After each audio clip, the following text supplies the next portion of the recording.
Alkisah.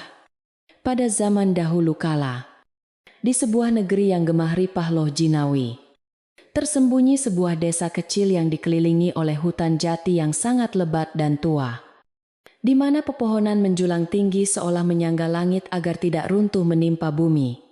Desa itu bernama Desa Wanalara. Sebuah tempat yang sangat tenang di mana suara kokok ayam jantan di pagi hari dan gemericik air sungai yang jernih menjadi musik abadi yang menemani kehidupan penduduknya yang bersahaja dan penuh kedamaian. Di desa inilah, waktu seakan berjalan lebih lambat dibandingkan di kota raja yang ramai. Membiarkan setiap helai daun yang jatuh dan setiap embun yang menetes dinikmati keindahannya oleh mata yang memandang dengan penuh rasa syukur.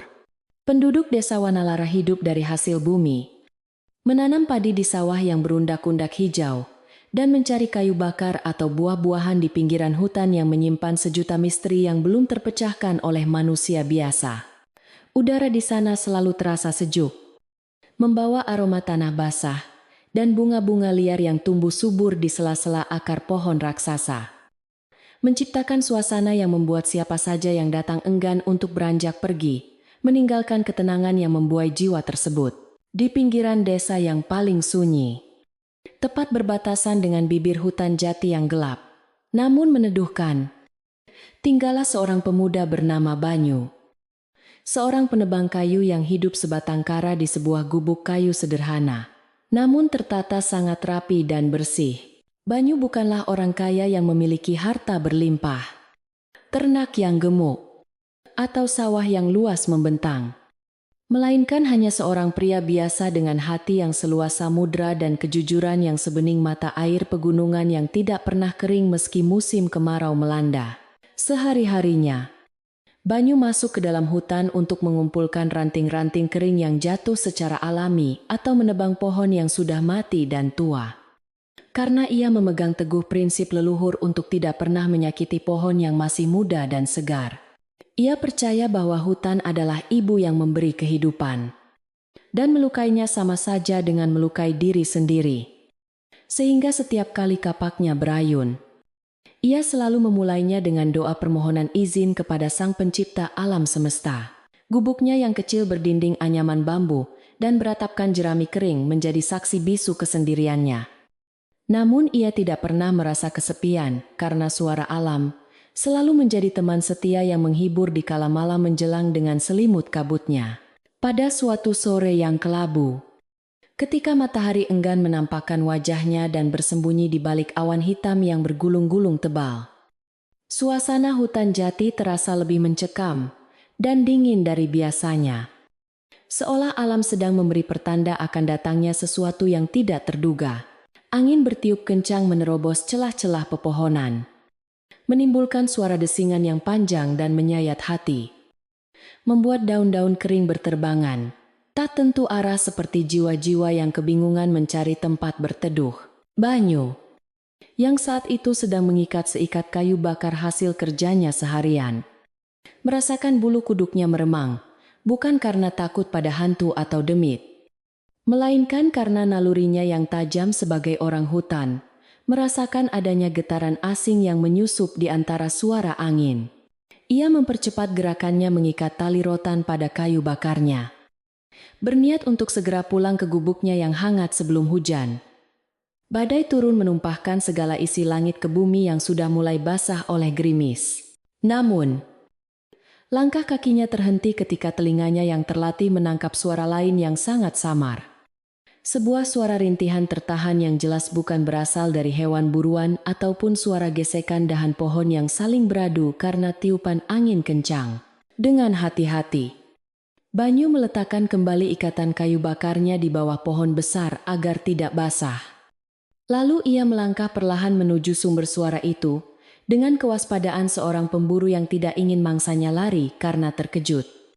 Ia menyibakkan semak-semak belukar yang berduri tajam dengan ujung parangnya. Matanya menyapu kegelapan di balik rimbunnya. Tanaman pakis yang tumbuh liar menutupi permukaan tanah hutan yang lembab.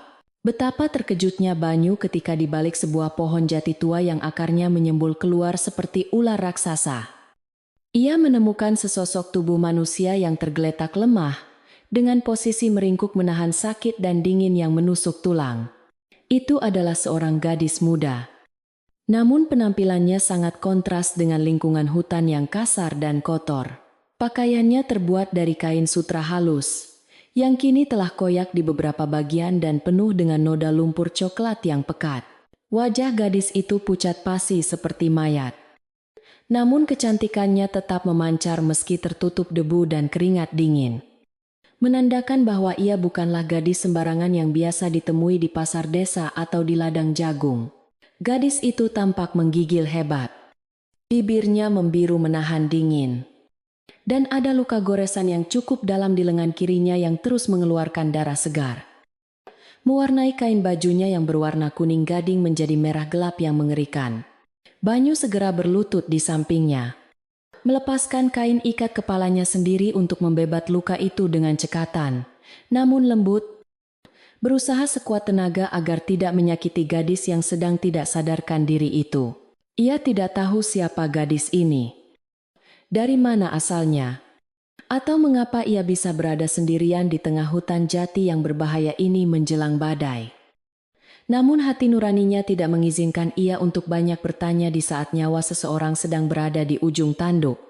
Tanpa berpikir panjang lagi, Banyu mengangkat tubuh gadis itu yang ternyata sangat ringan. Seringan kapas yang basah. Dan menggendongnya dengan kedua tangannya yang kekar menuju gubuknya. Meninggalkan kayu bakar hasil kerjanya hari itu. Karena menyelamatkan nyawa manusia jauh lebih berharga daripada segunung kayu bakar terbaik sekalipun. Hujan mulai turun dengan derasnya. Memukul-mukul punggung Banyu yang berjalan cepat menembus tirai air. Melindungi wajah gadis itu dengan menundukkan kepalanya sendiri agar sang tamu tak dikenal tidak semakin kedinginan. Perjalanan kembali ke gubuk terasa jauh lebih berat dan lama karena jalan setapak yang biasa dilaluinya kini telah berubah menjadi alur lumpur yang licin dan menjebak setiap langkah kaki yang memijaknya. Nafas Banyu memburu, bercampur dengan uap dingin yang keluar dari mulutnya. Namun ia tidak mengendurkan pelukannya pada gadis itu sedikit pun. Takut jika ia terpeleset, maka gadis itu akan terluka lebih parah lagi. Sesekali gadis itu merintih pelan dalam tidurnya yang gelisah. Menggumamkan kata-kata yang tidak jelas, namun terdengar penuh ketakutan. Seolah-olah ia sedang dikejar oleh bayangan hitam yang ingin menelannya hidup-hidup. Banyu berbisik pelan menenangkan. Bertahanlah. Nduk, sebentar lagi kita sampai di tempat yang kering. Meskipun ia tahu gadis itu mungkin tidak bisa mendengar suaranya di tengah gemuruh hujan dan petir yang menyambar-nyambar di langit. Akhirnya, setelah perjuangan menembus badai yang seakan tak berujung, atap jerami gubuk, Banyu terlihat samar-samar di kejauhan. Memberikan harapan dan kelegaan yang luar biasa bagi sang penebang kayu yang sudah mulai kehabisan tenaga itu. Sesampainya di dalam gubuk, Banyu segera membaringkan gadis itu di atas balai-balai bambu miliknya yang dialasi tikar pandan yang bersih. Satu-satunya tempat tidur yang ia miliki di rumah kecil itu. Ia segera menutup pintu gubuk rapat-rapat untuk menghalau angin dingin. Lalu bergegas menuju tungku perapian di sudut ruangan. Meniup sisa-sisa bara api yang masih menyala redup agar kembali berkobar memakan kayu-kayu kering yang sudah disiapkannya. Dalam sekejap, ruangan yang tadinya gelap dan dingin mulai terasa hangat dan diterangi oleh cahaya jingga dari api yang menari-nari. Menciptakan bayangan-bayangan panjang yang bergerak di dinding anyaman bambu. Banyu mengambil kuali tanah liat berisi air bersih. Menjerangnya di atas api untuk membuat air hangat. Lalu ia mencari kain bersih dari dalam peti. Kayu tuanya untuk membersihkan luka dan tubuh gadis itu dari lumpur hutan yang kotor. Ia bekerja dalam diam. Gerakannya penuh hormat dan kehati-hatian. Menjaga pandangannya agar tidak melanggar kesopanan. Memperlakukan gadis asing itu layaknya seorang saudara perempuan yang harus dijaga kehormatannya. Saat membersihkan wajah gadis itu dengan kain basah yang hangat, Banyu semakin yakin bahwa tamu tak diundang ini berasal dari kalangan yang sangat tinggi. Mungkin keluarga saudagar kaya raya atau bahkan kerabat pejabat dari kota raja. Kulitnya halus terawat. Jari jemarinya lentik, tanpa bekas kerja keras. Dan yang paling mencolok adalah sebuah tusuk konde kecil yang masih tersangkut di rambutnya yang kusut. Tusuk konde itu terbuat dari emas murni dengan ukiran bunga teratai yang sangat rumit dan indah. Banyu pernah melihat barang serupa saat ia pergi menjual kayu ke pasar besar di kota kabupaten setahun sekali. Dan ia tahu harga benda sekecil itu bisa untuk membeli seluruh tanah di desanya. Namun, alih-alih merasa silau akan harta, hati Banyu justru diliputi kecemasan yang mendalam. Karena ia tahu bahwa barang berharga dan orang penting biasanya membawa masalah besar yang bisa mengguncang kehidupan tenang seseorang. Burung indah ini pasti terbang dari sangkar emas yang rusak. Gumam Banyu dalam hati. Dan biasanya pemilik sangkar akan mencarinya sampai ke lubang semut sekalipun. Setelah luka dibersihkan dan dibalut dengan ramuan daun binahong yang ditumbuk halus resep warisan nenek moyangnya untuk menghentikan pendarahan dan mencegah infeksi, Banyu menyelimuti gadis itu dengan kain sarung batiknya yang paling tebal. Gadis itu kini tampak lebih tenang. Nafasnya mulai teratur. Dan rona merah mulai kembali terlihat di pipinya yang tadinya seputih kertas. Menandakan bahwa bahaya maut sudah mulai menjauh darinya. Banyu mundur perlahan.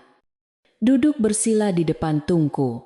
Api sambil menyeruput air jahe hangat yang ia buat untuk menghangatkan badannya sendiri yang basah kuyup. Ia menatap nyalang ke arah api. Pikirannya melayang jauh memikirkan nasib apa yang akan menimpanya esok hari dengan kehadiran gadis misterius ini di gubuknya. Di luar, hujan badai masih mengamuk dengan garangnya. Seolah alam sedang marah, atau mungkin sedang menyembunyikan jejak pelarian gadis itu dari siapapun yang mengejarnya. Malam semakin larut, dan kegelapan di luar gubuk terasa semakin pekat. Seolah menyembunyikan ribuan mata yang mengintai dari balik pepohonan hutan jati. Banyu tidak bisa memejamkan matanya sedikit pun. Rasa kantuknya hilang entah kemana digantikan oleh kewaspadaan yang tinggi demi menjaga keamanan tamunya. Ia memperhatikan setiap detail di dalam gubuknya.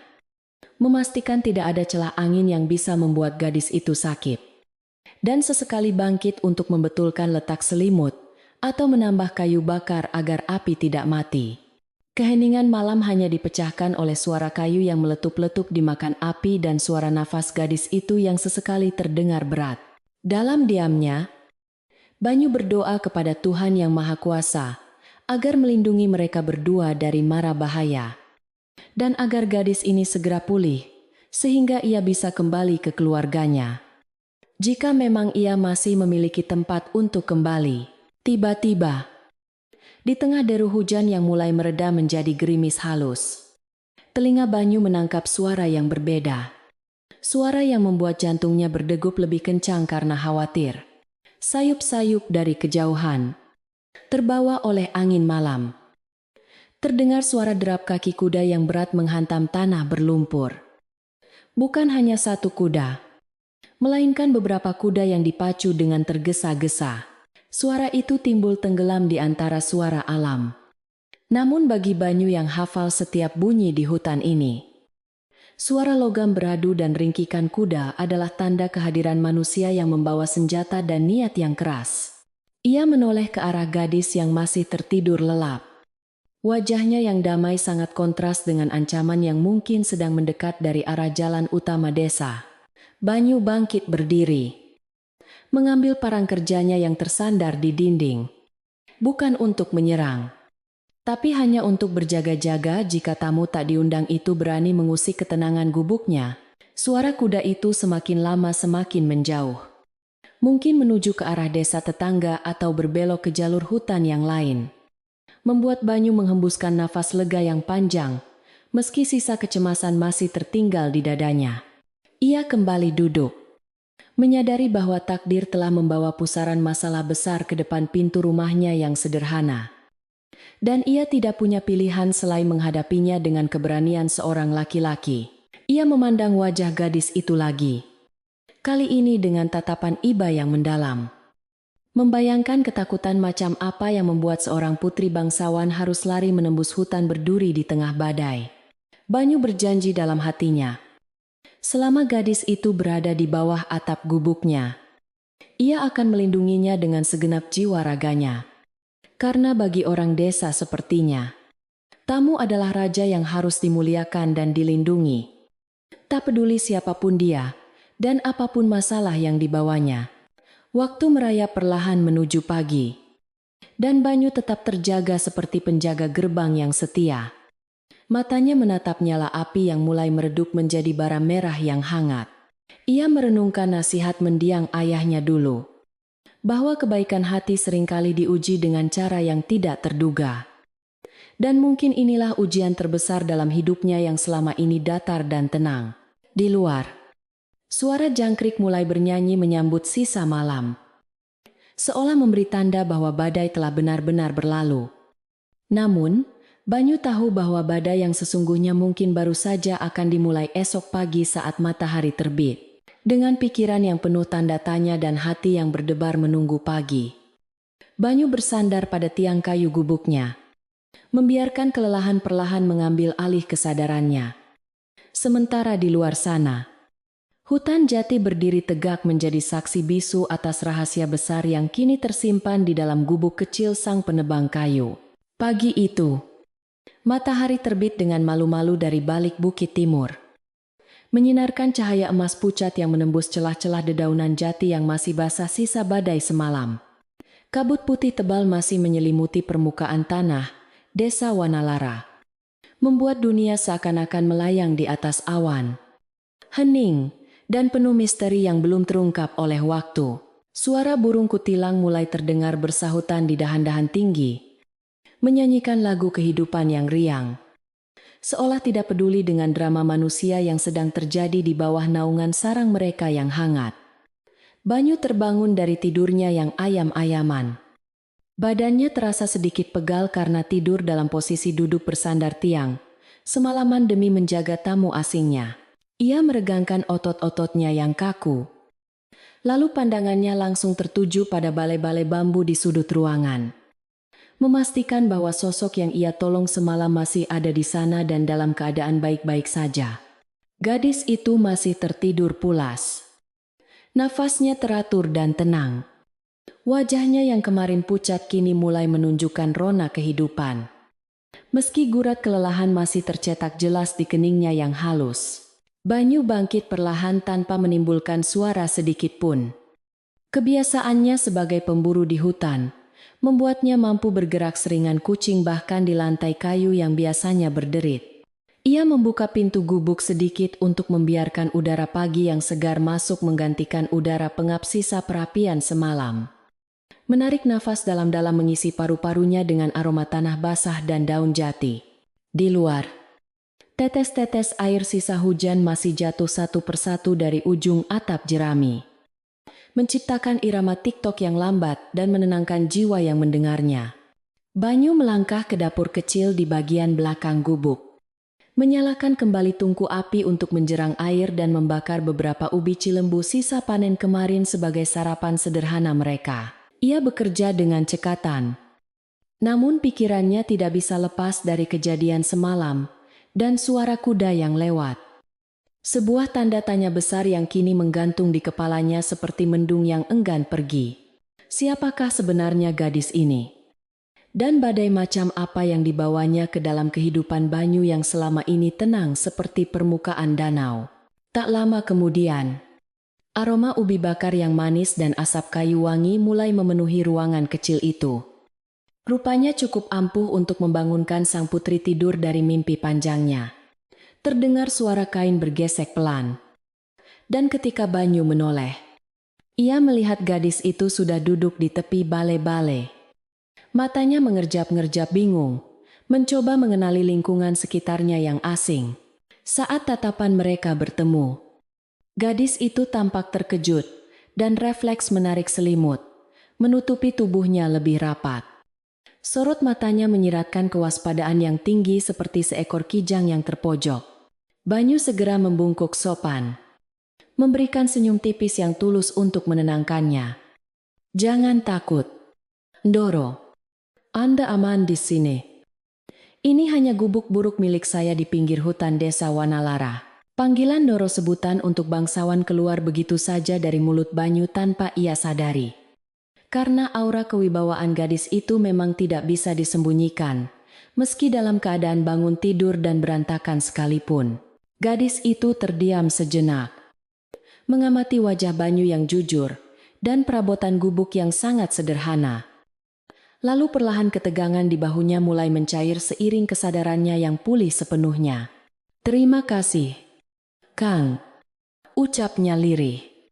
Suaranya lembut dan merdu, seperti denting gamelan yang dipukul pelan. Sangat berbeda dengan logat kasar orang desa pada umumnya.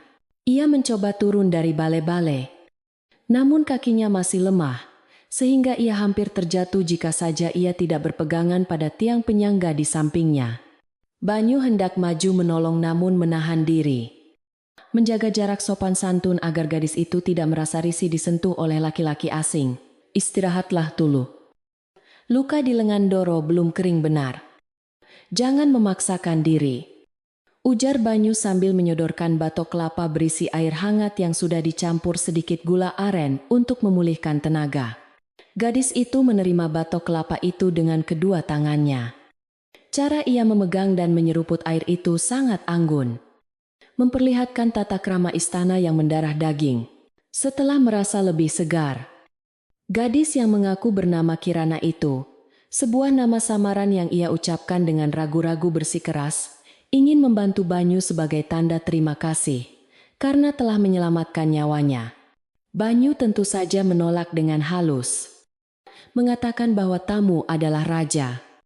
Namun Kirana tetap memaksa dengan alasan ia tidak ingin menjadi beban yang hanya duduk diam. Akhirnya, Banyu membiarkannya menyapu lantai gubuk dengan sapu lidi. Sementara Banyu sendiri merapikan tumpukan kayu bakar di halaman. Dari sudut matanya, Banyu memperhatikan cara Kirana menyapu. Tangannya memegang gagang sapu dengan canggung. Gerakannya terlalu halus, seolah sedang menari dan bukan membersihkan debu. Dan beberapa kali ia berhenti untuk menyeka keringat yang sebenarnya belum keluar. Jelas sekali bahwa tangan halusnya itu seumur hidup belum pernah memegang gagang sapu kasar, apalagi melakukan pekerjaan rumah tangga yang berat. Pemandangan itu semakin meyakinkan hati Banyu bahwa Kirana adalah bunga yang biasa tumbuh di taman sari istana. Bukan bunga liar yang biasa diterpa angin ladang. Matahari mulai meninggi, menyibakkan kabut dan menghangatkan bumi. Namun Banyu merasa perlu untuk pergi ke pasar, desa membeli beras dan lauk yang lebih pantas untuk tamunya.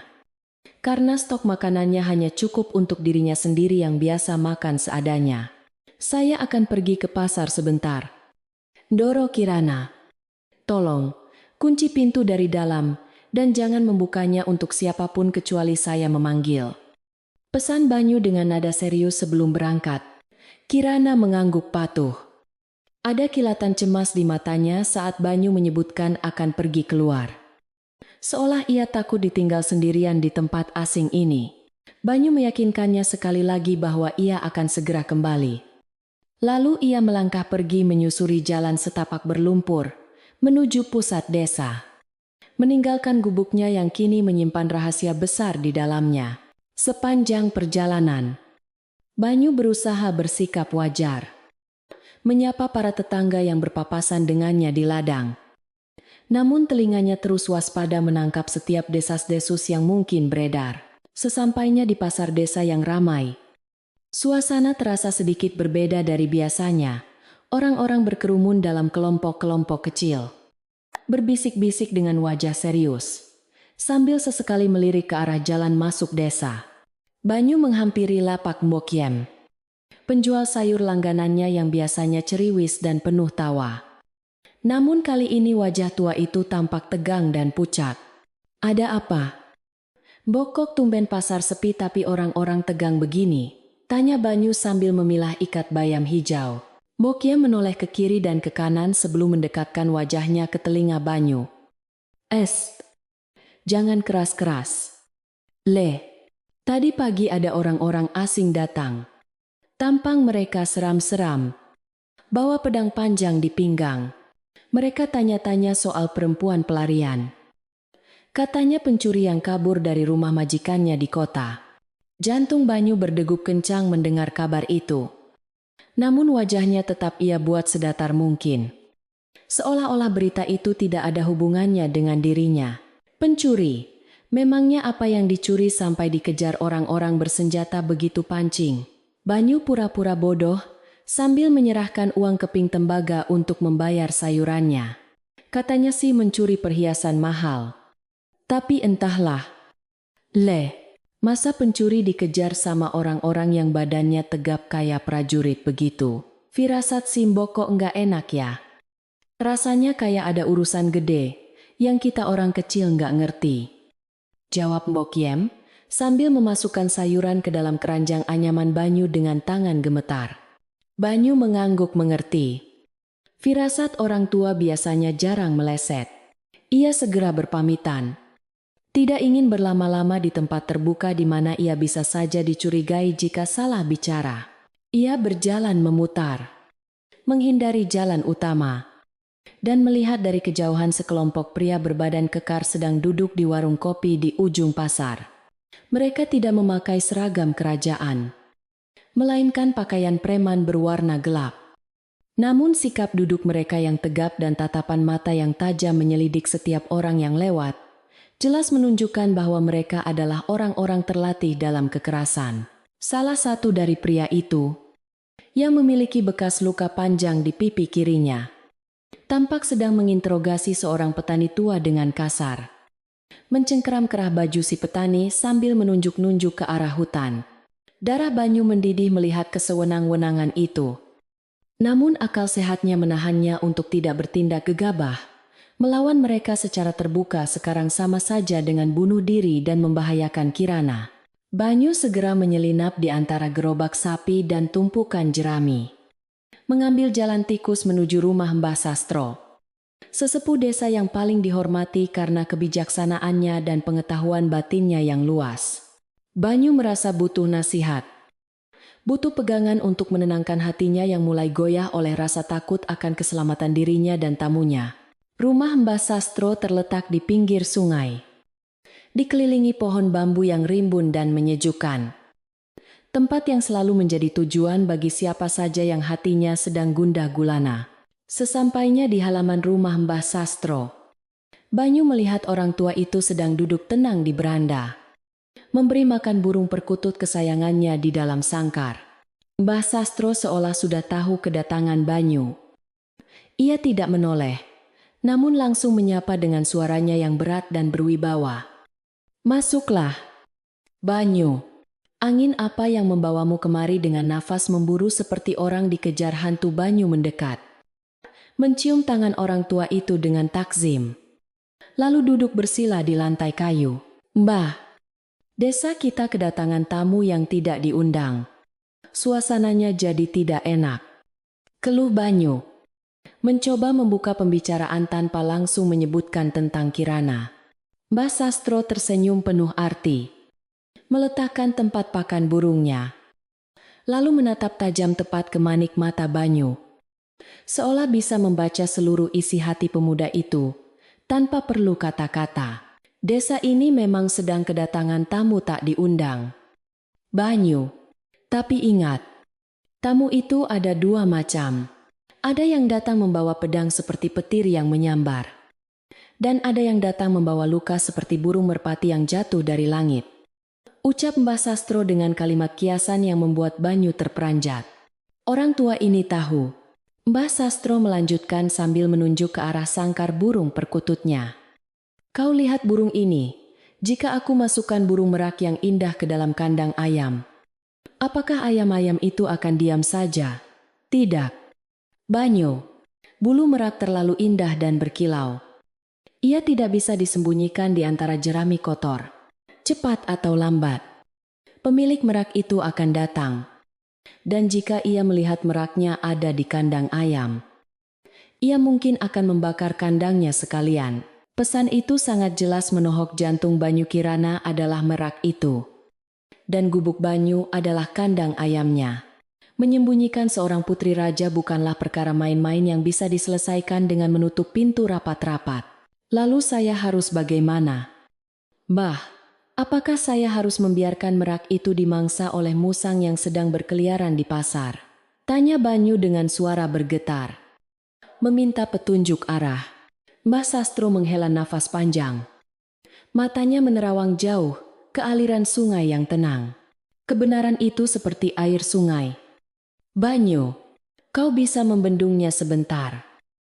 Tapi akhirnya ia akan mencari jalan keluarnya sendiri menuju laut. Lindungi apa yang pantas dilindungi. Tapi jangan melawan arus sendirian. Hati-hatilah. Angin yang dibawa oleh sayap merak itu adalah angin ribut. Persiapkan hatimu untuk menjadi batu karang yang kokoh. Nasihat itu tidak memberikan solusi instan, namun memberikan kekuatan mental bagi Banyu. Ia sadar bahwa ia tidak bisa lari. Ia harus menghadapi apapun yang akan terjadi demi menjaga amanah kemanusiaan yang telah jatuh ke tangannya. Banyu mengucapkan terima kasih dan berpamitan, membawa bekal nasihat itu sebagai perisai di dadanya. Dalam perjalanan pulang kembali ke gubuknya, langkah kaki Banyu terasa jauh lebih berat daripada saat berangkat tadi. Setiap gesekan daun, setiap suara ranting patah, kini terdengar mencurigakan di telinganya. Ia sengaja mengambil jalan memutar yang lebih jauh dan rimbun, melewati semak-semak berduri untuk memastikan tidak ada mata-mata yang mengikutinya. Pikirannya berkecamuk membayangkan skenario terburuk bagaimana jika mereka menemukan gubuknya saat ia pergi. Bagaimana jika Kirana sudah diseret paksa? Rasa bersalah mulai menghantuinya. Merasa bahwa ia terlalu naif mengira bisa menyembunyikan masalah sebesar ini sendirian. Langit yang tadi cerah mulai kembali berawan, seolah mendukung suasana hati Banyu yang kelabu. Bayang-bayang pepohonan jati tampak seperti raksasa yang siap menyergap siapa saja yang lewat. Ketika gubuk kayunya mulai terlihat di balik rimbunnya pohon pisang, Banyu berhenti sejenak untuk mengamati keadaan. Semuanya tampak tenang. Asap tipis masih mengepul dari cerobong dapur, menandakan ada kehidupan di dalam. Ia mempercepat langkahnya memasuki halaman.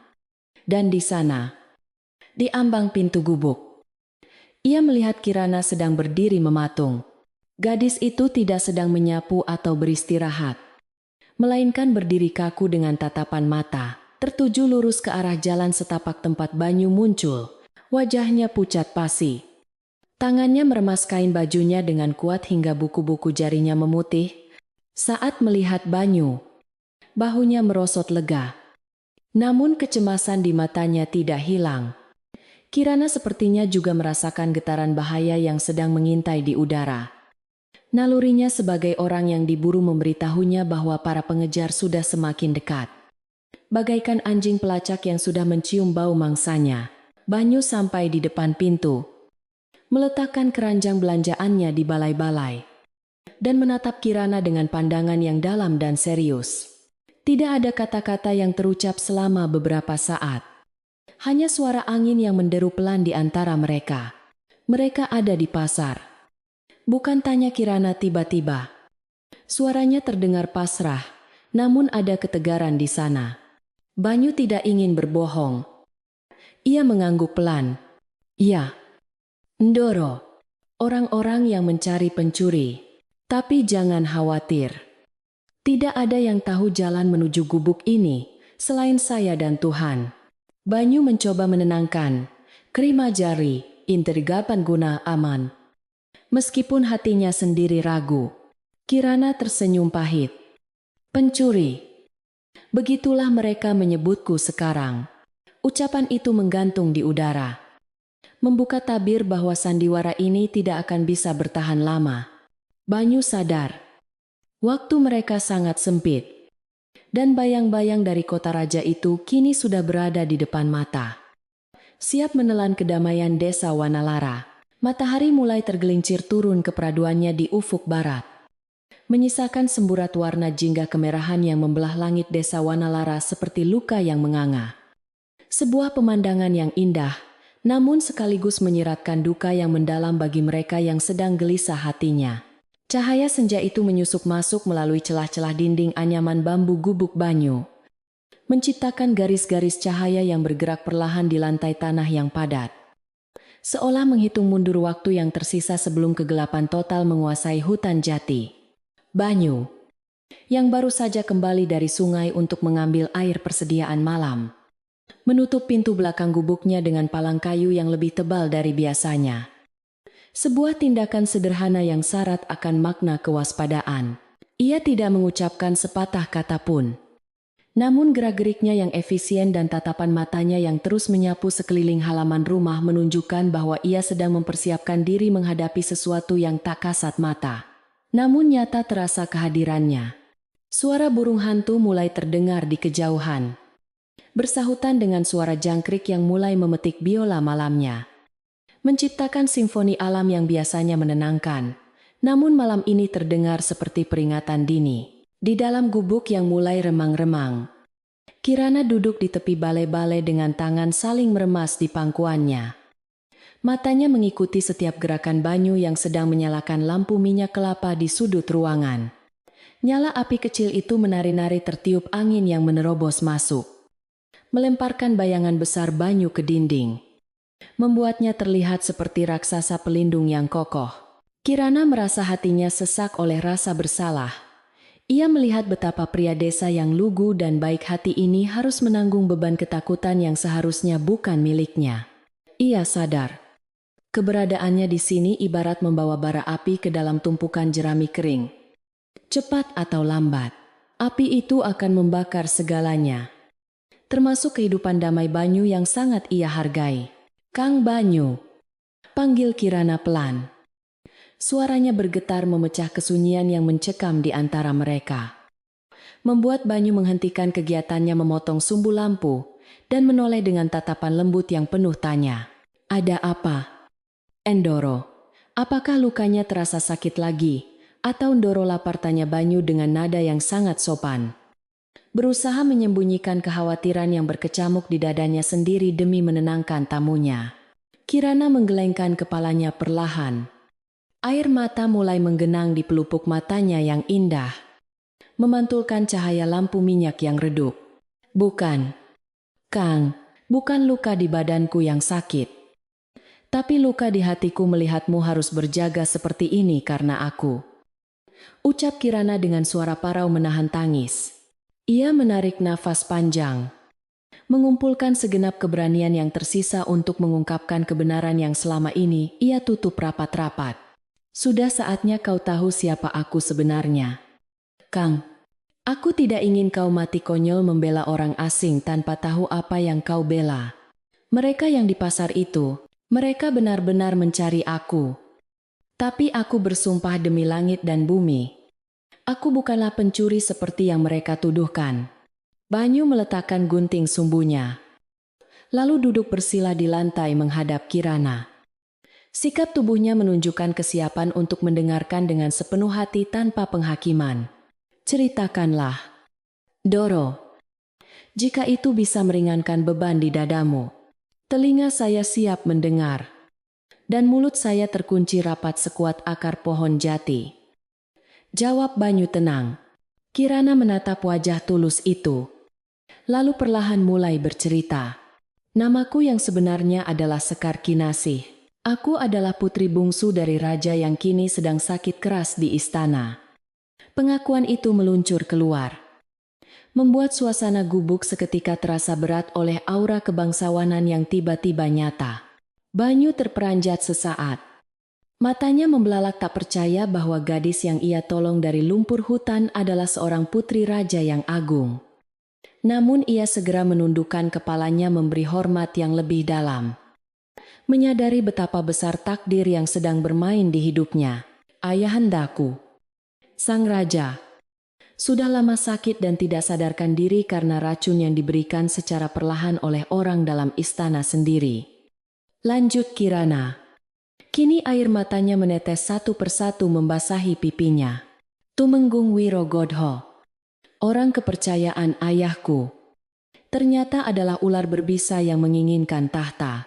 Dia berencana menikahiku secara paksa untuk melegitimasi kekuasaannya. Karena aku adalah satu-satunya pewaris yang tersisa setelah kakak-kakakku disingkirkan dengan cara licik." Kirana berhenti sejenak untuk mengatur nafasnya yang sesak karena emosi. Banyu mendengarkan dengan seksama. Darahnya berdesir mendengar kisah pengkhianatan yang begitu kejam. Sesuatu yang selama ini hanya ia dengar dalam cerita wayang kulit, kini terjadi nyata di hadapannya. Tumenggung Wirogodho adalah nama yang ditakuti bahkan sampai ke desa-desa karena kekejamannya memungut pajak. Dan kini ia tahu bahwa kejahatan orang itu jauh lebih busuk dari yang ia bayangkan. Lalu, mengapa mereka menyebut Ndoro sebagai pencuri? Tanya Banyu hati-hati. Mencoba memahami tuduhan yang disebarkan di pasar. Kirana merogoh saku tersembunyi di balik sabuk kainnya yang lusuh. Lalu mengeluarkan sebuah benda kecil yang terbungkus kain sutra merah. Dengan tangan gemetar, ia membuka bungkusan itu. Memperlihatkan sebuah cincin emas bermata batu delima merah. Darah yang berkilau tajam tertimpa cahaya lampu. Ada ukiran lambang kerajaan yang sangat rumit di batu itu. Lambang yang hanya boleh dikenakan oleh penguasa tertinggi negeri ini. Ini adalah cincin stempel kerajaan. Kang, tanpa cincin ini, titah Tumenggung tidak akan dianggap sah oleh para panglima perang di perbatasan. Aku mencurinya atau lebih tepatnya menyelamatkannya malam itu sebelum aku kabur. Agar dia tidak bisa memerintah pasukan untuk kepentingannya sendiri. Itulah sebabnya dia mengerahkan seluruh bayangannya untuk mengejarku. Bukan karena cinta, tapi karena cincin ini adalah kunci kekuasaan mutlak. Banyu menatap cincin itu. Benda sekecil itu ternyata memikul nasib ribuan rakyat di negeri ini. Termasuk nasib dirinya dan para tetangga di desa Wanalara. Jika cincin itu jatuh kembali ke tangan Tumenggung yang jahat, maka penderitaan rakyat akan semakin panjang dan kelam. Banyu mengangkat wajahnya, menatap Kirana atau Putri Sekar Kinasi dengan pandangan baru yang penuh kekaguman. Gadis ini bukan hanya melarikan diri untuk menyelamatkan nyawanya sendiri, tetapi ia sedang berjuang menyelamatkan kerajaannya dengan cara yang ia bisa. Meski harus terluka dan menderita di hutan belantara. Ndoro Putri, ucap Banyu dengan suara rendah, namun tegas. Ndoro telah melakukan hal yang benar. Mengambil kembali milik ayahanda untuk mencegah kejahatan bukanlah mencuri. Itu adalah bakti seorang anak dan kewajiban seorang pemimpin. Cincin itu aman di sini. Dan Ndoro juga aman di sini. Putri Sekar menggeleng lemah. Tidak ada tempat yang aman. Kang. Pasukan bayaran Tumenggung yang kau lihat di pasar itu. Mereka punya anjing pelacak yang bisa mencium jejak darahku. Cepat atau lambat mereka akan sampai ke sini. Aku harus pergi malam ini juga. Aku tidak ingin rumah ini terbakar dan kau celaka. Putri Sekar mencoba bangkit berdiri. Berniat untuk pergi menembus kegelapan malam. Namun kakinya yang masih cedera membuatnya kembali terduduk lemas. Rasa putus asa terpancar jelas di wajahnya. Ia terjebak dalam tubuh yang lemah di saat semangatnya ingin berlari kencang. Banyu dengan cepat, namun sopan menahan gerakan sang putri dengan mengangkat telapak tangannya. Jangan, Ndoro. Keluar sekarang sama saja menyerahkan leher ke mata pedang. Hutan malam ini penuh mata-mata. Dan kaki Ndoro belum kuat untuk melangkah 1000 langkah. Tapi aku tidak bisa membiarkanmu terlibat. Kang Banyu, kau hanya penebang kayu. Apa dayamu melawan pasukan bersenjata, seru Putri Sekar, dengan nada frustrasi karena kasihan pada penolongnya. Banyu tersenyum tipis. Sebuah senyuman yang anehnya sangat menenangkan di tengah situasi genting itu. Saya memang hanya penebang kayu. Ndoro. Saya tidak punya pedang pusaka atau ilmu kanuragan yang tinggi. Tapi saya punya hutan ini. Hutan jati ini adalah rumah saya sejak lahir. Saya tahu di mana akar yang menonjol, di mana tanah yang ambles, dan di mana kegelapan paling pekat bersembunyi. Di sini, di tanah kelahiran saya. Sayalah rajanya. Bukan Tumenggung itu. Kita tidak akan lari. Kita akan menunggu. Kebenaran tidak perlu lari seperti maling. Ucapan Banyu yang penuh keyakinan itu membuat Putri Sekar tertegun. Ia merasakan aura kepemimpinan yang alami dari pria sederhana di hadapannya. Sebuah keberanian yang lahir bukan dari ambisi, tapi dari ketulusan hati. Malam semakin larut, dan suasana di luar gubuk menjadi sunyi senyap yang tidak wajar. Seolah-olah seluruh hewan hutan menahan nafas. Mereka menunggu badai pecah. Banyu bangkit dan pergi ke dapur sebentar. Lalu kembali membawa 2 cangkir teh hangat yang terbuat dari seduhan daun pandan dan serai. Aroma wanginya memenuhi ruangan kecil itu, sedikit mengusir bau ketegangan yang menggantung di udara. Ia menyuguhkan 1 cangkir kepada sang putri. Minumlah dulu, Ndoro. Ini akan menghangatkan perut dan menenangkan pikiran. Kita butuh kepala yang dingin untuk menghadapi api yang panas. Mereka duduk berhadapan dalam diam, menyeruput teh hangat itu perlahan, menikmati momen ketenangan yang mungkin adalah momen terakhir sebelum kekacauan datang melanda. Di luar, angin malam mulai bertiup lagi, menggesekkan daun-daun jati kering, menciptakan suara desau yang mirip bisikan arwah leluhur. Kang Banyu. Putri Sekar memecah keheningan lagi setelah meletakkan cangkirnya yang kosong. Kau tidak takut mati? Tumenggung itu tidak kenal ampun. Banyu memandang ke arah nyala api lampu. Matanya menerawang. Setiap orang pasti mati. Ndoro, pohon jati di luar sana. Ada yang mati karena ditebang. Ada yang mati disambar petir. Ada yang mati karena tua dan lapuk dimakan rayap. Tapi pohon jati yang baik, meskipun mati, kayunya tetap kuat dan berguna menjadi tiang rumah atau kapal layar. Saya diajarkan oleh bapak saya. Hiduplah seperti kayu jati, keras, kuat, dan lurus. Jika saya mati malam ini karena membela kebenaran dan melindungi tamu yang teraniaya, maka saya mati sebagai kayu jati yang lurus, bukan kayu lapuk yang keropos. Itu sudah cukup bagi saya. Filosofi sederhana orang desa itu meresap jauh ke dalam hati sang putri, memberinya kekuatan baru yang tidak pernah ia dapatkan dari pelajaran tata krama istana. Tiba-tiba, telinga Banyu yang tajam menangkap suara yang sudah ia antisipasi sejak sore tadi. Suara ranting patah terinjak sepatu bot yang berat. Bukan 1, tapi banyak.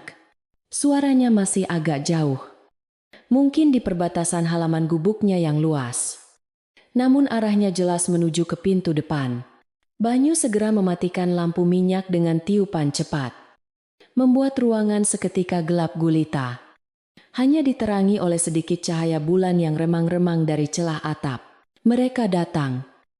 Bisik Banyu sangat pelan, nyaris tak terdengar. Ia memberi isyarat agar Putri Sekar tetap duduk diam di pojok ruangan yang paling gelap, di balik lemari kayu tua yang kokoh. Jangan bersuara. Jangan keluar apapun yang terjadi, kecuali saya panggil. Biarkan saya yang bicara dengan mereka. Putri Sekar mengangguk dalam kegelapan. Jantungnya berdegup kencang, memukul-mukul rongga dadanya seolah ingin melompat keluar. Ia melihat siluet Banyu berjalan menuju pintu depan, mengambil sebilah parang tumpul yang biasa ia pakai membelah kelapa, bukan senjata perang, tapi satu-satunya besi yang ia miliki. Namun Banyu tidak mencabutnya. Ia hanya menyelipkannya di pinggang sebagai tanda kesiagaan. Banyu berdiri tegak di balik pintu tertutup, mengatur nafasnya agar terdengar tenang dan wajar. Di luar, terlihat cahaya obor mulai bermunculan di antara batang-batang pohon jati, berkedip-kedip seperti mata iblis yang merah menyala. Suara langkah kaki semakin jelas, diiringi suara logam beradu dan dengusan nafas manusia yang sedang memburu. Geledah tempat ini. Jangan sampai ada tikus yang lolos, terdengar suara teriakan kasar dari luar. Suara yang sangat dikenali oleh Putri Sekar sebagai suara tangan kanan Tumenggung Wirogodho. Cahaya obor semakin mendekat, menerangi halaman gubuk Banyu yang bersih, membuat bayangan-bayangan panjang yang menakutkan menari di dinding anyaman bambu. Para pengejar itu tidak lagi sembunyi-sembunyi. Mereka datang dengan kekuatan penuh, yakin bahwa mangsa mereka sudah terpojok tak berdaya. Banyu menarik nafas panjang terakhir. Memejamkan mata sejenak berdoa memohon perlindungan Gusti Allah. Lalu dengan gerakan tenang, ia membuka palang pintu gubuknya. Bukan untuk menyerah, tapi untuk menyambut bahaya dengan kepala tegak. Layaknya tuan rumah menyambut tamu yang tidak tahu sopan santun, pintu gubuk terbuka perlahan, mengeluarkan bunyi derit engsel yang menyayat kesunyian malam. Banyu melangkah keluar ke teras gubuknya. Berdiri seorang diri di bawah sorotan cahaya bulan dan puluhan obor yang menyilaukan mata. Di hadapannya, berjarak 10 langkah, berdiri belasan pria bertampang garang dengan senjata terhunus. Dan di tengah-tengah mereka, menunggang kuda hitam yang besar. Sosok Tumenggung Wirogodo menatapnya dengan pandangan meremehkan. Angin malam bertiup kencang, mengibarkan sarung banyu dan rambutnya. Namun, kakinya menancap kokoh di tanah sekuat akar pohon jati tua di belakang rumahnya. Konfrontasi itu kini tak terelakkan lagi. Kebenaran dan kejahatan akhirnya berdiri berhadapan di halaman gubuk kecil yang sunyi itu. Di bawah sorotan cahaya bulan yang pucat dan puluhan obor yang menyala garang. Banyu berdiri tegak laksana patung batu yang tak tergoyahkan. Menghadapi barisan manusia bersenjata, yang kini mengepung rumahnya seperti sekawanan serigala lapar mengelilingi mangsa. Angin malam yang bertiup kencang menerbangkan ujung sarung dan rambut panjangnya. Namun, sorot matanya yang tajam dan tenang memancarkan wibawa yang anehnya, membuat kuda-kuda para pengejar itu meringkik gelisah. Seolah hewan-hewan itu bisa merasakan kekuatan batin yang tersembunyi di balik tubuh kurus, sang penebang kayu, Tumenggung Wirogodo, yang duduk angkuh di atas kuda hitamnya yang besar. Menatap rendah pada Banyu dengan senyum sinis yang meremehkan. Tangannya memegang cambuk kuda yang terbuat dari kulit menjangan. Siap digunakan untuk menghukum siapa saja yang berani menghalangi ambisinya. Suasana di halaman gubuk itu begitu mencekam. Udara terasa berat dan panas oleh hawa nafsu amarah. Membungkam suara jangkrik dan burung malam yang biasanya meramaikan hutan jati. Menyisakan hanya suara gemeretak api obor dan dengusan nafas kuda yang memburu. "Minggir kau!" Tikus tanah hardik Tumenggung Wirogodo dengan suara menggelegar yang memecah kesunyian malam. "Serahkan perempuan pencuri yang kau sembunyikan di dalam kandang reotmu itu. Atau aku akan membakar gubuk ini, beserta kau di dalamnya menjadi abu yang akan diterbangkan angin." Ancaman itu bukanlah main-main. Para anak buahnya sudah mulai bergerak maju, mengacungkan obor mereka ke arah atap jerami gubuk yang kering dan mudah terbakar. Seringai kejam menghiasi wajah-wajah mereka yang tertimpa cahaya api.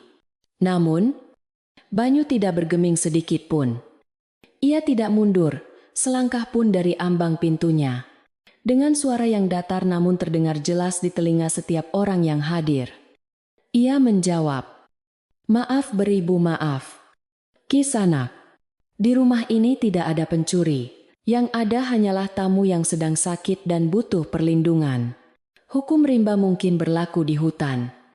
Tapi hukum sopan santun berlaku di bawah atap rumah saya. Tamu adalah raja. Dan saya tidak akan menyerahkan tamu saya kepada gerombolan yang datang tanpa tata krama di tengah malam buta." Jawaban Banyu yang tenang namun menusuk itu membuat wajah Tumenggung memerah padam karena murka. Ia merasa terhina karena seorang penebang kayu rendahan berani menceramahinya tentang sopan santun. "Lancang sekali mulutmu. Kau bicara tentang tata krama pada seorang pejabat istana," teriak Tumenggung sambil memacu kudanya maju beberapa langkah. "Aku adalah hukum di sini. Apa yang aku inginkan adalah perintah. Dan apa yang kau lakukan adalah pembangkangan yang pantas dihukum mati." Tumenggung mencabut keris pusakanya dari warangka di pinggang.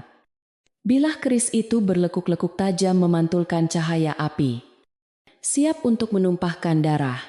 Seret dia, dan geledah rumah itu. Jika perempuan itu melawan, ikat dia seperti binatang perintah Tumenggung kepada anak buahnya. 3 orang prajurit bayaran berbadan kekar segera melompat turun dari kuda. Menghunus golok mereka dan melangkah lebar menuju Banyu, dengan niat membunuh yang jelas terpancar dari mata mereka. Banyu menarik nafas dalam-dalam. Tangannya perlahan bergerak menuju gagang parang tumpul di pinggangnya. Bukan untuk menyerang, tapi untuk menangkis serangan pertama. Ia tahu ia tidak akan menang melawan mereka semua. Tapi ia telah bersumpah dalam hatinya untuk membeli waktu. Meski hanya sedetik. Demi keselamatan sang putri. Namun, sebelum ujung golok para prajurit itu sempat menyentuh kulit Banyu, pintu gubuk di belakangnya terbuka lebar dengan suara keras. "Hentikan!" Sebuah teriakan wanita yang lantang dan penuh kuasa menggema. Menghentikan langkah para prajurit itu, seketika seolah kaki mereka terpaku ke tanah. Dari kegelapan pintu gubuk, melangkah keluar sosok Putri Sekar Kinasih. Meskipun pakaiannya lusuh dan diperban, dan wajahnya masih pucat.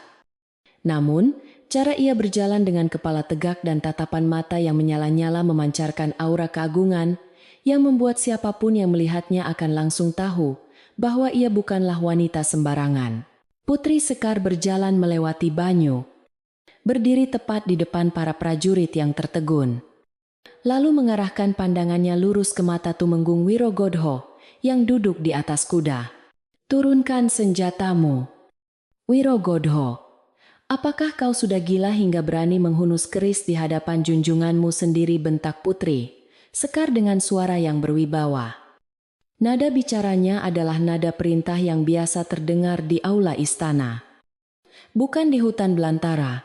Tumenggung terkejut melihat keberanian gadis itu. Namun ia segera tertawa terbahak-bahak. Tawa yang dipaksakan untuk menutupi rasa gugupnya. "Junjungan, kau hanyalah buronan. Sekar kau mencuri harta kerajaan dan lari seperti pengecut. Gelarmu sudah hangus terbakar oleh pengkhianatanmu sendiri. Prajurit, jangan dengarkan ocehan orang gila ini, tangkap dia." Namun para prajurit itu ragu. Mereka saling berpandangan. Bingung antara mematuhi perintah majikan yang membayar mereka atau tunduk pada aura alami sang putri. Melihat keraguan itu, Putri Sekar mengangkat tangan kanannya tinggi-tinggi ke udara. Di jari manisnya tersemat cincin stempel kerajaan yang bermata batu delima merah darah. Cahaya dari puluhan obor memantul pada batu mulia itu, menciptakan kilauan merah menyala, yang seolah membakar kegelapan malam. Menjadi bukti tak terbantahkan tentang siapa pemegang kekuasaan tertinggi saat ini. "Lihat ini," seru Putri Sekar. "Ini adalah cincin segel raja. Barang siapa yang berani menyentuh pemegang cincin ini dengan niat jahat, maka dia adalah pemberontak yang halal darahnya Wirogodho. Bukan mengejarku karena aku mencuri, tapi karena dia takut pada cincin ini. Dia ingin merebut tahta saat ayahanda sakit. Apakah kalian mau menjadi kaki tangan seorang pengkhianat dan dihukum gantung di alun-alun kota?" Kata-kata Putri Sekar bagaikan petir di siang bolong bagi para prajurit bayaran itu. Mereka hanyalah orang upahan yang mencari uang, bukan pemberontak yang ingin mati konyol melawan kerajaan. Tumenggung Wirogodho melihat situasi berbalik melawannya. Wajahnya berubah menjadi beringas penuh kepanikan. Ia sadar, sandiwaranya sudah terbongkar. Dan satu-satunya jalan keluar adalah melenyapkan semua saksi mata malam ini juga. "Persetan dengan cincin itu," teriaknya kalap. "Bunuh mereka semua, bakar semuanya. Siapa yang bisa membunuh perempuan itu akan kuberi 100 keping emas." Iming-iming emas membuat beberapa prajurit yang paling tamak kembali mengangkat senjata mereka. Mata mereka gelap oleh keserakahan. Banyu segera melangkah maju, berdiri di depan Putri Sekar menjadi tameng hidup. Parangnya kini sudah terhunus di tangan. "Langkahi dulu mayatku sebelum kalian menyentuh Ndoro," Putri geram Banyu. Siap bertarung sampai nafas terakhir. Suasana kembali menegang ke titik didih. Bentrokan berdarah sudah di depan mata. Ujung-ujung senjata sudah hampir beradu. Namun, takdir berkata lain malam itu. Tepat saat prajurit pertama hendak mengayunkan goloknya ke arah Banyu, terdengar suara gemuruh yang jauh lebih besar dan teratur dari arah jalan masuk hutan. Bumi bergetar hebat. Dan kali ini bukan suara kuda liar. melainkan derap langkah pasukan kavaleri yang terlatih. Tiba-tiba, dari balik kegelapan hutan, muncul puluhan panah api yang melesat ke udara dan menancap di tanah di sekeliling pasukan Tumenggung. Membentuk pagar api yang mengurung mereka. Muncullah rombongan besar pasukan berkuda dengan seragam resmi kerajaan berwarna merah dan emas, lengkap dengan tombak dan perisai berlambang singa. Di barisan paling depan, menunggang kuda putih yang gagah, adalah Kipati Sosro, panglima tertinggi kerajaan yang terkenal setia dan jujur. Rupanya, Mbah Sastro dan warga desa tidak diam saja. Mereka telah mengirim pesan berantai melalui pos penjagaan hutan yang akhirnya sampai ke telinga pasukan patroli kerajaan yang sedang mencari sang putri. Jatuhkan senjata kalian, atas nama Sri Baginda Raja. Kalian semua dikepung, teriak Kipati Sosro dengan suara bariton yang menggema memenuhi lembah, melihat kedatangan pasukan resmi kerajaan yang jumlahnya 3 kali lipat lebih banyak. Nyali para prajurit bayaran Tumenggung seketika ciut. Golok dan pedang berjatuhan ke tanah satu persatu, menimbulkan bunyi denting logam yang menyedihkan. Mereka turun dari kuda dan berlutut menyerah. Tidak berani melawan kekuatan negara yang sesungguhnya. Tumenggung Wirogodho mencoba memutar kudanya untuk melarikan diri ke dalam hutan gelap. Namun, Banyu dengan sigap melemparkan sepotong kayu bakar tepat ke kaki kuda Tumenggung, membuat kuda itu terkejut dan menjatuhkan tuannya ke tanah berlumpur. Dengan cepat, 2 prajurit kerajaan meringkus Tumenggung yang kini tampak menyedihkan, penuh lumpur dan kehilangan segala kesombongannya. Kipati Sosro segera turun dari kudanya dan berlari menghampiri Putri Sekar. Ia berlutut dengan satu kaki, menundukkan kepalanya dalam-dalam sebagai tanda hormat yang tulus. Ampun beribu ampun, Tuan Putri. Hamba terlambat datang. Hamba pantas dihukum karena membiarkan Paduka Putri dalam bahaya, ucap Kipati dengan suara penuh penyesalan. Putri Sekar tersenyum lega. Bahunya yang tegang akhirnya merosot rileks. Bangunlah, Paman Pati. Kalian datang tepat pada waktunya. Tuhan masih melindungi kita semua, jawab Putri Sekar lembut. Lalu ia menoleh ke arah Banyu yang berdiri canggung di sampingnya. Dan perlindungan Tuhan itu datang melalui tangan pemuda ini. Kang Banyu, penebang kayu dari Wanalara yang berhati emas. Kipati Sosro bangkit dan memandang Banyu dengan tatapan kagum dan hormat. Ia menjabat tangan kasar Banyu dengan erat.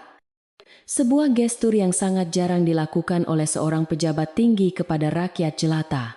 Terima kasih, anak muda. Jasa-jasamu menyelamatkan Tuan Putri dan kerajaan ini tidak akan pernah bisa dibayar dengan harta apapun. Kau telah menyelamatkan masa depan negeri ini dari tangan pengkhianat, ujar Kipati bersungguh-sungguh. Banyu hanya bisa menunduk malu. Saya hanya melakukan apa yang harus dilakukan. Gusti Pati, siapapun yang datang ke gubuk saya dalam keadaan terluka, pasti akan saya tolong. Entah itu putri raja atau pengemis sekalipun. Jawaban sederhana itu semakin membuat Kipati dan para prajurit kagum akan keluhuran budi sang penebang kayu. Pasukan kerajaan segera mengamankan Tumenggung Wirogodho dan anak buahnya, mengikat tangan mereka dan membawa mereka pergi untuk diadili di ibu kota. Suasana tegang yang tadi mencekik kini berganti menjadi kesibukan yang tertib. Para prajurit membantu memadamkan obor-obor yang berserakan, memastikan tidak ada api yang membakar hutan atau gubuk Banyu. Beberapa warga desa yang tadi bersembunyi kini mulai berani mendekat, termasuk Mbah Sastro dan Bokiem. Wajah mereka berbinar-binar penuh rasa ingin tahu dan kebanggaan melihat tetangga mereka menjadi pahlawan. Halaman gubuk yang tadinya menyerupai medan perang kini perlahan kembali tenang. Meski jejak-jejak tapak kuda dan lumpur yang teraduk-aduk menjadi saksi bisu peristiwa besar malam itu. Kipati Sosro memerintahkan pasukannya untuk mendirikan tenda sementara di pinggir hutan untuk beristirahat sebelum membawa putri kembali ke istana esok pagi. Karena sang putri masih terlalu lelah untuk menempuh perjalanan jauh malam ini, Putri Sekar meminta izin untuk tetap tinggal di gubuk Banyu untuk malam terakhir. Merasa lebih aman dan tenang di sana. Ki Patih menyetujuinya. Namun kali ini ia menempatkan 4 prajurit terbaik untuk berjaga di 4 penjuru gubuk, memastikan keamanan mutlak bagi sang putri. Keributan perlahan mereda. Suara bentakan dan denting senjata berganti dengan suara percakapan pelan, para prajurit dan suara alam yang kembali terdengar malu-malu. Banyu kembali masuk ke dalam gubuknya. Rasanya aneh melihat rumah kecilnya kini dijaga oleh pasukan kerajaan. Ia melihat Putri Sekar duduk kembali di balai-balai. Wajahnya tampak sangat lelah. Namun ada senyum bahagia yang merekah di bibirnya. Beban berat yang selama ini ia pikul sendirian akhirnya terangkat sudah. Banyu menyalakan kembali lampu minyak yang tadi ia padamkan. Cahaya hangat kembali mengisi ruangan, mengusir bayang-bayang ketakutan yang sempat singgah. Ia pergi ke dapur untuk memasak air lagi. Kali ini untuk menyuguhkan minuman hangat bagi Ki Patih dan para pengawal yang berjaga. Hatinya merasa lega luar biasa. Seperti baru saja lolos dari lubang jarum. Namun di sudut hatinya yang lain, ada sedikit rasa sedih yang mulai tumbuh. Menyadari bahwa kebersamaan singkat ini akan segera berakhir seiring terbitnya matahari esok hari. Malam itu, Desa Wanalara tidur dengan perasaan yang berbeda. Tidak ada lagi ketakutan akan orang asing atau desas-desus pencuri. Yang ada hanyalah rasa aman karena kejahatan telah dikalahkan. Dan rasa bangga bahwa di tengah-tengah mereka, di sebuah gubuk reot di pinggir hutan jati, tinggal seorang pahlawan yang tidak memegang pedang, melainkan memegang teguh kejujuran. Banyu duduk di teras gubuknya, menatap langit malam yang kini mulai bersih dari awan, menampakkan ribuan bintang yang berkedip jenaka. Ia bersyukur kepada Tuhan karena telah memberinya kekuatan untuk melewati ujian ini, dan bersyukur gubuk serta hutan kesayangannya selamat dari amukan api. Di dalam, sang putri tertidur lelap. Kali ini, tanpa mimpi buruk. Dijaga oleh kesetiaan seorang rakyat jelata yang nilainya lebih tinggi dari emas permata. Fajar menyingsing di ufuk timur dengan keanggunan yang luar biasa, menyebarkan jubah cahaya berwarna merah muda, dan keemasan yang perlahan mengusir sisa-sisa kegelapan malam dari wajah desa Wanalara. Udara pagi itu terasa sangat segar dan bersih. Seolah-olah alam semesta baru saja dimandikan dan disucikan dari segala debu dan aura jahat yang sempat singgah semalam. Embun-embun pagi bergayutan mesra di ujung daun-daun jati dan rumput liar, memantulkan cahaya matahari pertama seperti ribuan berlian yang ditebarkan oleh bidadari dari kayangan untuk menghibur hati bumi yang sempat gundah. Suara burung-burung hutan kembali terdengar riuh rendah, berkicau bersahut-sahutan dengan nada gembira, menyambut hari baru yang menjanjikan kedamaian dan harapan. Seakan mereka tahu bahwa bahaya besar telah berlalu, dan hutan mereka kembali aman. Di halaman gubuk Banyu, kesibukan pagi terlihat berbeda dari biasanya. Para prajurit kerajaan yang berjaga semalaman kini mulai berkemas, membersihkan peralatan mereka dan menyiapkan kuda-kuda yang akan membawa mereka kembali ke ibu kota. Banyu bangun lebih awal dari siapapun. Meski matanya masih terasa sedikit berat, namun hatinya terasa ringan luar biasa. Seringan kapas yang diterbangkan angin. Ia melangkah keluar ke halaman, menghirup dalam-dalam aroma tanah basah dan asap tipis dari sisa api unggun para prajurit yang mulai padam. Ia melihat Ki Patih Sosro sedang berbicara serius dengan beberapa komandan pasukannya, mengatur barisan pengawalan untuk perjalanan pulang sang putri. Saat melihat Banyu, Ki Patih tersenyum ramah dan menganggukkan kepala. Sebuah penghormatan tulus dari seorang bangsawan tinggi kepada rakyat jelata yang telah menunjukkan keberanian luar biasa.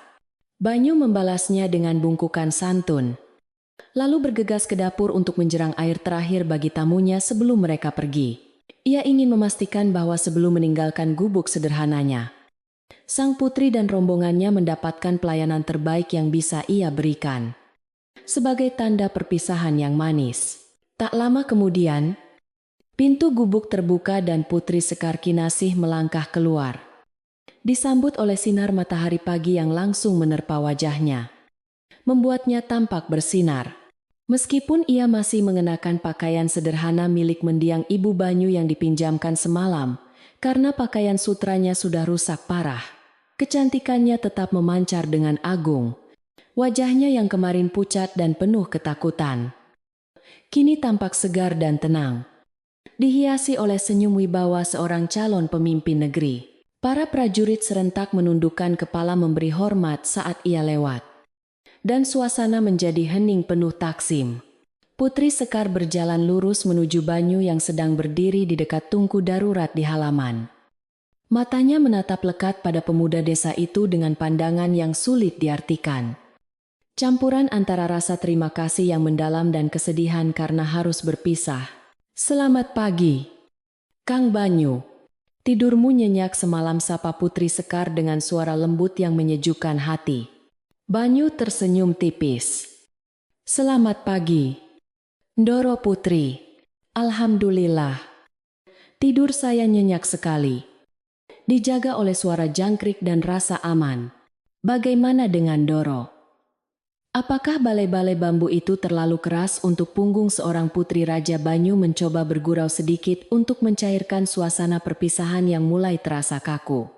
Putri Sekar tertawa kecil. Tawa yang renyah dan jujur. "Balai-balai itu adalah tempat tidur ternyaman yang pernah kurasakan dalam sebulan terakhir ini, Kang. Karena di sanalah aku bisa tidur tanpa rasa takut dikejar bayangan. Aku tidak akan pernah melupakan kehangatan gubuk ini dan kebaikan pemiliknya." Sementara itu, warga desa Wanalara mulai berdatangan ke pinggiran hutan. Berdiri dalam kelompok-kelompok kecil dengan jarak yang sopan. Ingin melihat langsung wajah sang putri yang telah membuat desa mereka heboh semalam. Mereka berbisik-bisik kagum melihat pasukan kerajaan yang gagah perkasa. Namun, mata mereka lebih banyak tertuju pada Banyu dengan tatapan bangga. Mbah Sastro berdiri di barisan paling depan, memegang tongkat kayunya. Mengangguk-angguk pelan seolah membenarkan ramalannya bahwa Banyu memang bukan pemuda sembarangan. Kehadiran warga desa membuat suasana menjadi lebih hangat. Mereka membawa hantaran berupa buah-buahan segar, jagung, rebus, dan penganan pasar sebagai bekal perjalanan bagi rombongan kerajaan. Sebuah bentuk ketulusan rakyat kecil kepada junjungannya yang sangat menyentuh hati Kipatih dan Putri Sekar. Setelah persiapan selesai dan kuda-kuda sudah siap dipacu, Kipatih Sosro memberi isyarat kepada ajudannya, yang kemudian membawa sebuah peti kayu berukir indah ke hadapan Banyu. Kipatih membuka peti itu, dan seketika mata orang-orang yang melihatnya terbelalak kaget. Peti itu berisi kepingan emas murni dan perhiasan permata yang berkilauan tertimpa sinar matahari. Jumlahnya sangat banyak, cukup untuk membeli separuh tanah di desa itu dan membangun rumah gedongan. "Anak muda," kata Kipatih dengan suara lantang agar didengar semua orang. "Ini adalah hadiah kecil dari Sri Baginda Raja sebagai tanda terima kasih atas jasamu menyelamatkan putri mahkota. Terimalah. Ini adalah hakmu. Selain itu, jika kau mau, aku bisa membawamu ke kota raja dan memberimu jabatan sebagai perwira pengawas hutan kerajaan." Warga desa menahan nafas, membayangkan nasib Banyu yang akan berubah drastis menjadi orang kaya raya dalam sekejap mata. Namun, Banyu hanya menatap peti harta itu dengan pandangan datar. Tidak ada kilatan keserakahan sedikit pun di matanya. Ia lalu menatap wajah Putri Sekar, tersenyum lembut, dan perlahan menutup kembali peti emas itu dengan tangannya yang kasar. "Ampun beribu ampun, Gusti Patih dan Ndoro Putri," ucap Banyu tenang, namun tegas. "Harta ini terlalu berat untuk saya pikul. Tangan saya ini terbiasa memegang kapak dan kayu, bukan memegang emas permata. Jika saya menerima ini, saya takut saya akan lupa cara bersyukur pada hal-hal kecil. Lupa pada nikmatnya air kendi dan singkong bakar. Biarlah saya tetap menjadi Banyu, penebang kayu di Wanalara. Karena disinilah kebahagiaan saya berada." Penolakan halus itu membuat semua orang tertegun. Di zaman edan di mana semua orang berlomba mengejar harta, ada seorang pemuda miskin yang menolak kekayaan demi ketenangan jiwa. Putri Sekar melangkah maju.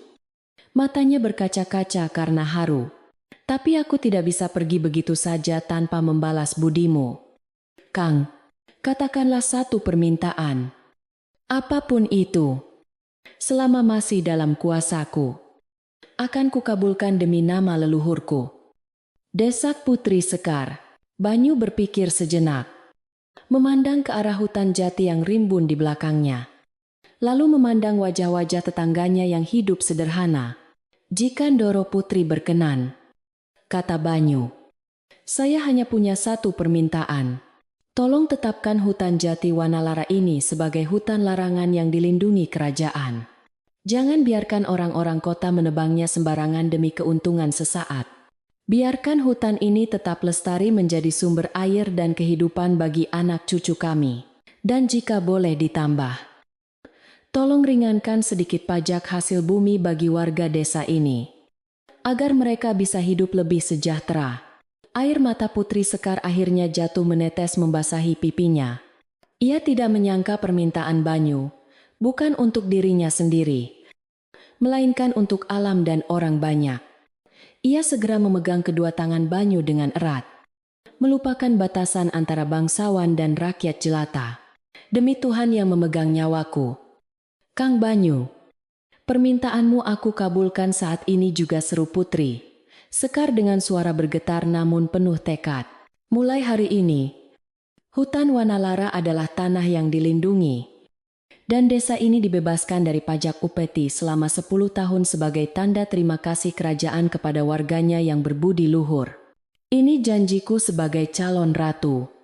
Dan cincin ini menjadi saksinya. Sorak-sorai gembira meledak dari para warga desa. Mereka bersujud syukur dan meneriakkan nama sang putri dan Banyu. Rasa haru menyelimuti seluruh tempat itu. Saatnya perpisahan pun tiba. Putri Sekar naik ke atas tandu kuda yang telah disiapkan. Sebelum tirai tandu ditutup, ia menatap Banyu sekali lagi. Tatapan yang menyiratkan bahwa sebagian hatinya akan tertinggal di gubuk pinggir hutan itu.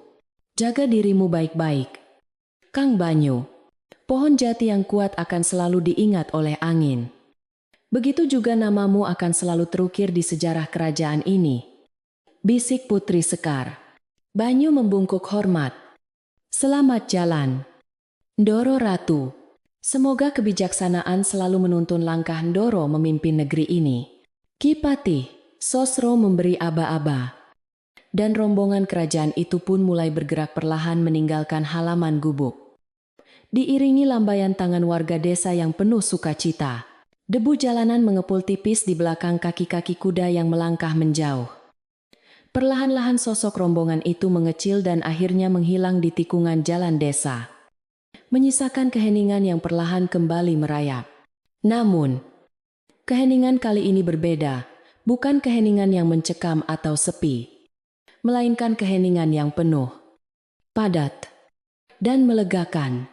Banyu berdiri mematung di depan gubuknya sampai suara derap kuda benar-benar lenyap ditelan jarak.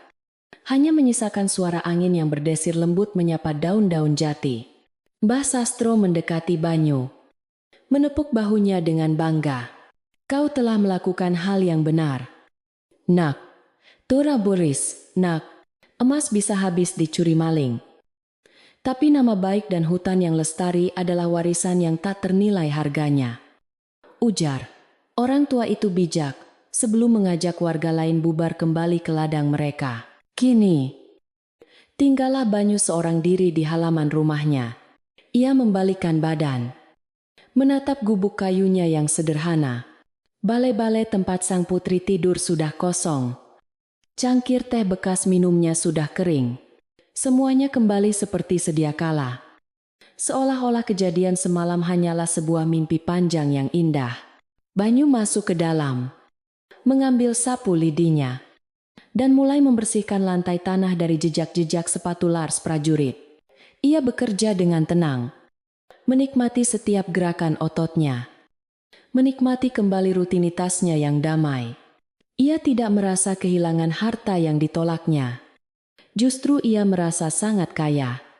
Hatinya penuh oleh rasa syukur karena telah berhasil menjaga amanah, menjaga kehormatan, dan melindungi rumah serta desanya. Siang berganti sore, dan Banyu kembali duduk di teras gubuknya sambil menyeruput teh hangat dan memandang hutan jati yang berdiri kokoh di depannya. Sinar matahari sore menembus celah dedaunan, menciptakan lukisan cahaya yang indah di lantai hutan. Ia tahu, mulai besok, ia akan kembali mengayunkan kapaknya, mencari kayu kering, dan hidup sebagai orang biasa. Tidak ada lagi prajurit, tidak ada lagi putri raja, tapi ia tahu, hutan ini kini aman, dan senyum tetangganya akan lebih lebar karena pajak yang diringankan. Itu adalah hadiah terbesar yang bisa ia dapatkan seumur hidupnya. Angin sore membelai wajahnya, membawa aroma bunga-bunga hutan yang wangi. Seolah alam pun mengucapkan terima kasih padanya. Malam kembali turun menyelimuti desa Wanalara dengan jubah hitamnya yang berbintang. Suara jangkrik dan kodok kembali bernyanyi, menyenandungkan lagu tidur yang purba. Banyu memadamkan lampu minyaknya, lalu merebahkan tubuhnya di atas balai-balai bambunya yang sederhana. Ia menarik selimut kain sarungnya sebatas dada, merasakan kenyamanan yang luar biasa dalam kesederhanaan itu. Matanya memberat, ditarik oleh rasa kantuk yang datang bersamaan dengan ketenangan jiwa yang sempurna. Dalam hati ia berdoa, semoga sang putri menjadi ratu yang adil, dan semoga hutan ini tetap lestari selamanya. Dan begitulah, kisah sang penebang kayu dan bunga dari istana ini berakhir. Di sebuah gubuk kecil di pinggir hutan, seorang pahlawan tanpa tanda jasa tidur dengan lelap, diiringi mimpi-mimpi indah tentang pohon jati yang hijau dan sungai yang jernih. Kebaikan, sekecil apapun, tidak akan pernah sia-sia, karena Tuhan selalu mencatatnya dalam buku kehidupan. Sekarang, tidurlah yang nyenyak. Lupakan segala beban hari ini, karena esok pagi matahari akan kembali bersinar membawa harapan baru untuk kita semua. Selamat tidur. Cerita tentang Banyu dan Putri Sekar Kinasih memang telah mencapai puncaknya di bagian kelima. Namun, karena Anda meminta untuk melanjutkan, izinkan saya membacakan sebuah epilog, bagian penutup. Ini adalah kisah kecil tentang masa depan. Sebuah gambaran manis untuk memastikan tidur. Anda benar-benar dihiasi mimpi yang indah tentang kebaikan yang berbuah manis. Silakan pejamkan mata kembali dan dengarkan gema dari desa Wanalara. Bertahun-tahun kemudian, musim berganti musim, dan tahun demi tahun berlalu seperti air sungai yang mengalir tenang menuju muara, membawa pergi kenangan-kenangan lama, namun meninggalkan jejak yang tak terhapus oleh waktu. Desa Wanalara kini telah berubah, namun bukan berubah menjadi kota beton yang bising, melainkan menjadi desa yang semakin asri, hijau, dan makmur. Persis seperti doa yang pernah dipanjatkan oleh seorang penebang kayu sederhana di masa lalu. Hutan jati yang dulu sempat terancam oleh keserakahan manusia, kini berdiri tegak sebagai hutan larangan kerajaan. Sebuah kawasan suci yang tidak boleh dijamah oleh kapak-kapak liar. Menjadi rumah yang aman bagi ribuan burung, kera, dan kijang yang hidup berdampingan dengan manusia. Penduduk desa hidup sejahtera, bukan karena harta yang melimpah ruah, tetapi karena tanah mereka subur, pajak mereka ringan, dan hati mereka tenang di bawah naungan pohon-pohon raksasa yang menjaga sumber air tetap mengalir jernih meski musim kemarau panjang melanda negeri. Di pinggiran hutan, gubuk kayu itu masih berdiri di sana. Dinding anyaman bambunya sudah diganti baru beberapa kali. Atap jeraminya selalu tebal dan rapi, namun bentuk aslinya tidak pernah berubah. Di teras gubuk itu, duduklah seorang lelaki tua dengan rambut yang sudah memutih seluruhnya. Namun sorot matanya masih tajam dan jernih, menyiratkan kedamaian hati yang sempurna. Itu adalah Banyu. Meskipun usianya sudah senja, badannya masih tegap. Hasil dari seumur hidup, bekerja keras dan bersahabat dengan alam. Ia tidak lagi menebang kayu untuk dijual ke pasar, Kini tugasnya adalah sebagai penjaga hutan, sebuah gelar kehormatan yang diberikan oleh warga desa. Bukan jabatan resmi istana, namun sebuah amanah yang ia pegang teguh sampai akhir hayat. Setiap pagi, ia berjalan menyusuri jalan setapak hutan, menyapa pohon-pohon tua seolah mereka adalah kawan lamanya. Memastikan tidak ada ranting yang patah sembarangan atau sarang burung yang jatuh. Suatu sore yang cerah, ketika matahari sedang hangat-hangatnya memeluk bumi, ketenangan desa Wanalara kembali dihiasi oleh pemandangan yang istimewa. Sebuah kereta kencana kerajaan yang megah, ditarik oleh 4 ekor kuda putih yang gagah, memasuki gerbang desa dengan perlahan, tanpa pengawalan ketat yang menakutkan. Hanya diiringi beberapa pengawal yang tersenyum ramah pada warga. Kereta itu berhenti tepat di depan jalan setapak menuju Gubuk Banyu.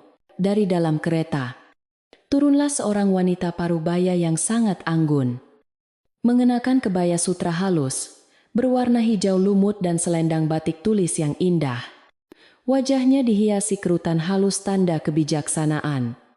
Namun senyumnya masih sama seperti puluhan tahun lalu senyum Putri Sekar Kinasih, yang kini telah menjadi Ratu Sekar Kinasih. Pemimpin yang dicintai seluruh rakyat negeri. Sang ratu tidak datang sendiri. Ia menggandeng tangan seorang anak lelaki kecil berusia sekitar 7 tahun. Cucu pertamanya. Pewaris masa depan kerajaan. Tanpa canggung, sang ratu berjalan kaki menuju gubuk tua itu, mengabaikan debu yang mengotori selop emasnya. Banyu, yang sedang memberi makan ayam-ayamnya di halaman. Tertegun sejenak melihat tamu agung itu. Ia segera meletakkan wadah pakannya dan membungkuk hormat. Namun, sang ratu mempercepat langkahnya dan mencegah Banyu membungkuk terlalu dalam. "Jangan, Kang Banyu, di sini, di depan gubuk ini. Kau bukan rakyat dan aku bukan ratu. Kita adalah saudara yang dipertemukan oleh takdir," ucap Ratu Sekar dengan suara yang bergetar haru. Mereka duduk kembali di balai-balai bambu yang legendaris itu. Tempat di mana dulu, sang ratu pernah berbaring terluka dan ketakutan. Kini, tempat itu dipenuhi tawa renyah. Sang pangeran kecil yang takjub melihat capung-capung hutan yang terbang bebas. "Aku membawanya kemari, Kang," kata Ratu Sekar sambil menatap cucunya yang bermain di halaman. Agar dia tahu bahwa istana yang megah itu berdiri bukan hanya di atas pondasi batu, tapi di atas pondasi kesetiaan dan kejujuran rakyat seperti dirimu. Aku ingin dia belajar bahwa kehormatan seseorang tidak dinilai dari mahkota yang dipakainya, tapi dari seberapa besar hatinya melindungi yang lemah. Banyu tersenyum. Matanya berkaca-kaca. Ia memandang anak kecil itu, lalu memandang hutan jatinya. "Gusti Ratu terlalu memuji orang tua bodoh ini. Saya hanyalah kayu bakar yang kebetulan menyala saat dibutuhkan. Tapi lihatlah pohon jati di sana. Gusti, dia tumbuh besar bukan karena dia ingin dipuji, tapi karena dia ingin memberi teduh.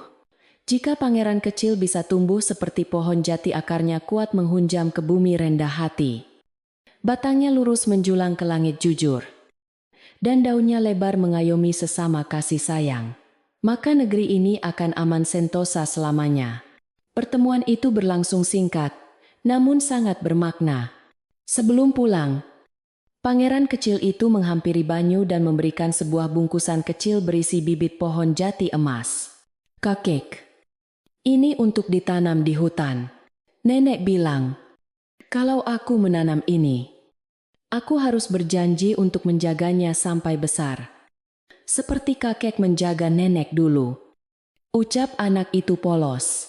Banyu menerima bibit itu dengan tangan gemetar, merasakan harapan yang estafet dari generasi ke generasi. Ia mengusap kepala anak itu dengan lembut. "Tumbuhlah yang kuat, Nger. Jadilah pemimpin yang menyejukkan seperti embun pagi." Kereta kencana pun akhirnya pergi meninggalkan desa, membawa kembali sang ratu ke istananya, namun meninggalkan rasa hangat yang abadi di hati Banyu. Sore itu, Banyu menanam bibit jati emas pemberian pangeran kecil tepat di samping gubuknya. Ia menyiramnya dengan air doa, berharap pohon itu akan menjadi saksi bisu bahwa kebaikan tidak pernah mati. Ia hanya tumbuh membesar, bercabang, dan berbuah manis di masa depan.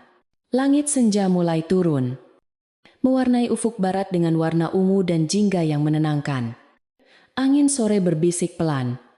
Istirahatlah, Banyu. Tugasmu sudah selesai. Dan di teras gubuknya, Banyu memejamkan mata, tersenyum dalam diam. Hatinya penuh, jiwanya tenang. Tidak ada lagi yang perlu dikejar. Tidak ada lagi yang perlu dikhawatirkan. Semuanya sudah pada tempatnya, dalam tatanan harmoni yang indah ciptaan Tuhan. Dan untuk Anda, para pendengar yang budiman, biarlah ketenangan hati Banyu malam ini menular ke dalam hati Anda. Lepaskan segala beban pikiran hari ini. Seperti daun kering yang jatuh ke tanah dan menjadi pupuk bagi kehidupan baru. Anda aman. Anda tenang. Dan esok hari adalah hadiah baru yang menanti untuk dibuka. Selamat tidur. Mimpi indah. Dan sampai jumpa di cerita berikutnya.